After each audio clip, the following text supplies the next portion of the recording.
Hello, good afternoon. We are happy to launch today this publication, our 7 recommendations. You might have seen them already. They were distributed and you might have seen them already yesterday also on social media. I have the honor to present it, and Mathieu Soute from Greenpeace Belgium will then be the one to sit here on the panel. If these hydrogen strategies are mushrooming in the world, it is because it's a shared expectation around renewable hydrogen. It has to play a role in achieving the transition to a net zero emissions world.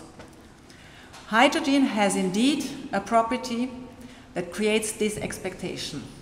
It can burn emission-free, and it can be produced emission-free when using renewable electricity. This is a property that makes it look like a perfect, clean substitute to dirty fossil fuels applications today. And it gives rise to the expectation to use it as an energy carrier in order to get away from natural gas. But hydrogen cannot replace methane. Methane and hydrogen are two very different gases with very different physical and chemical properties. I will come back to this in a moment. So with regards to the EU and to the Belgian approach to hydrogen, we actually found that the current hydrogen strategy is not, or strategies, I have to say, EU, Belgium, are not fit for purpose. Because they are built on a simplistic narrative, a narrative that you can trade, export, and import clean molecules. If you only invest strong enough in the needed infrastructure for its production and for transport. This is a narrative that everyone is happy to hear, because it serves our desire for an abundant, cheap, and clean energy that we need for our daily needs and that we need to keep our industries competitive. But it is a narrative that is not standing as you have a closer look. Expectations on the outroll of the hydrogen economy are not materializing, quite the opposite. If we want renewable hydrogen to play its role in the energy transition, and that's what we want, then we need a new approach and we need better strategies. Otherwise, we run the risk that the rolling out of hydrogen will seriously worsen the problem. We wish to share and to discuss our insights with you, and we wish to mobilize you for this renewal of the strategies. So we are really happy that we have today the opportunity to discuss this here in the room, not on a webinar, but really here in the room, and to really trigger this debate. But before I go now into the presentation of our recommendations, I would like to make a couple of remarks, findings that we came across our work, our immersion in the topic. Hydrogen today is not used as an energy carrier, but it's a raw material. And it is produced on the basis of fossil fuels. That's why it's really one of the big contributors to greenhouse gas emissions. It has grown very strongly also over the last decennia. So before we even start talking about a new role for hydrogen as a carrier for energy, we need to fix the existing problem that we do have with the fossil hydrogen. You might have realized already that we don't use the hydrogen color code. The gas lobby established this color code, ranging from black to pink, to create an illusion of a possibly gradual phase out of the fossil hydrogen to a renewable one over different transitional phases. We don't find this code very helpful, and we suggest to choose for clarity. We see two types of hydrogen: fossil hydrogen and renewable hydrogen. I hear you thinking now, and what about abatement of the CO2 from the fossil hydrogen? Our conclusion is that carbon capture and storage doesn't really provide a solution to this problem. In the first place, because it has not yet proven to actually function. But second, also because the combination of the additional energy that you need for the abatement, the methane leakage, and the remaining CO2 that you cannot abate, they create even higher emissions than burning fossil fuels directly. Not to mention that it can create a lock-in effect because you need to invest money in the abatement. So let's look now at renewable hydrogen that you can produce by electrolysis.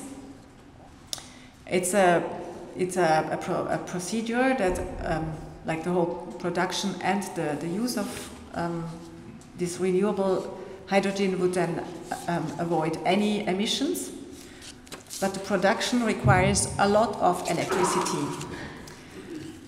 Only when this electricity comes from renewable sources we can really talk about renewable hydrogen. The problem is we don't have, I'm talking about Belgium, we don't have enough renewable electricity now. And diverting the renewable electricity that we have now into fossil fuel could indeed lead to a higher CO2 emissions, because we would then need more fossil fuels for electricity production. We will hear more about it, I guess, later. Even in the future, the potential for renewable electricity here in Belgium is too limited for the production of renewable hydrogen. That's why we are heading for import. This is why countries in the global south with large potentials of solar power get in the focus. But we consider that these partnerships are highly risky. They might create new problems for the environment and for local populations. On top, hydrogen transport from distant places is not practicable. Current strategies are suggesting that we will transport hydrogen the same way as we transport natural gas, by pipeline and by ship.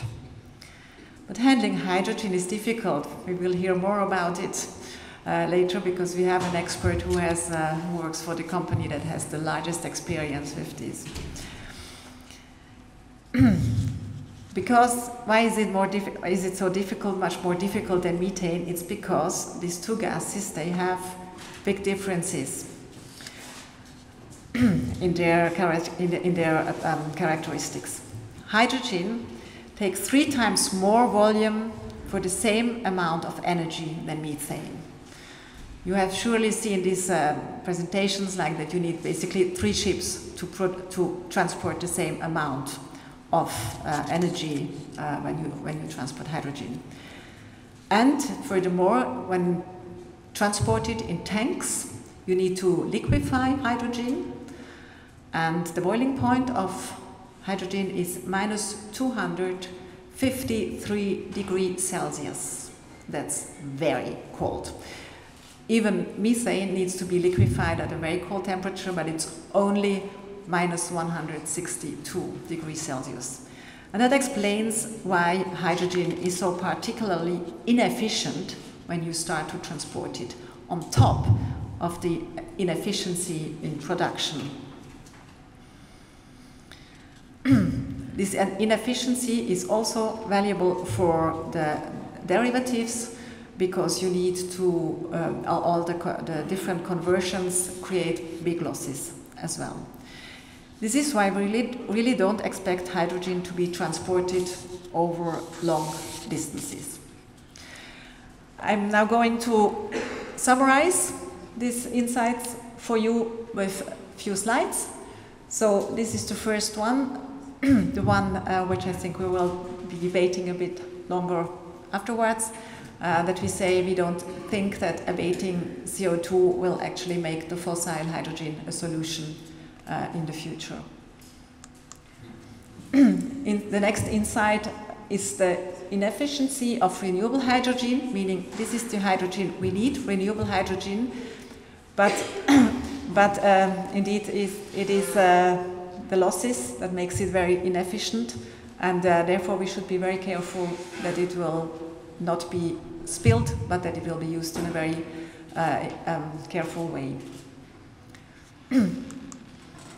Then number 3 and 4 is about imports. Yes, we will import the hydrogen that we will use in Belgium, but we won't import it by ship, we will import it by pipeline. And that means that we will import it from Europe. There are places where we have enough potentials to produce it, or maybe neighboring countries, and certainly not from the global south. And we have, the fourth one is that we think that we need a real debate. But this is certainly not for today here in the room, but it's certainly a debate that we need on the industry tissue in Belgium. These are our 7 points, and I will go very quickly through them because you have heard like basically what we say. But what I would like to see now is in the public here where we stand with these 7 suggestions. So while I go through these points, I ask you to pick the one that you most disagree with, because I would like afterwards to find out which one of these points is the most controversial. So let me start. First is that we really suggest that we start with demand reduction, circular processes and direct electrification of our energy system before we expect hydrogen to solve everything. 2 is the proportions, so bring back the proportions to reality. 3 is the applications, don't use it everywhere, use it where you have no alternative. Point 4 is only sustainably produced renewable energy, hydrogen is to be considered. 5 is that we import it by pipeline, gaseous and not liquefied. 6 is that the infrastructure has to be adapted to a more realistic assessment of the sustainable demand. And 7 is the governance, that we need an unbundling in the actors. So I would like to ask in the room, is there anyone in the room who agrees with the 7 points that this is a way forward for better strategies? Raise your hand. Okay, this is already quite a group. I would say it's not half, but almost. Now, all those people who have 1 point they really disagree, and afterwards I will ask who has 2 and more. Like who is only 1 point where he disagrees? Okay, there is another group, quite important one, small one still. And are there people who disagree on more than 2 points? Okay, that's the smallest group, but there is still a couple of people who disagreed with more than 2 points. So which one? And now we have to go very fast. Who is for, wait, now you tell me the point you most disagree. 1? No one. 2? Ah, there was 1 person, no 1. Okay. 2? Who is disagreeing? No one. 3? No one. 4? Couple of hands are risen. Okay. 5? A couple of hands are risen. Okay. And 6? 1 hand. 2 hands. Okay. And 7? No one disagrees. Okay. That was a very interesting, fast taking the temperature. I hope you will be as committed to this topic after the day of today, because there's a lot of work to do to improve the strategies that we have now. Thank you, Björn, for the patience.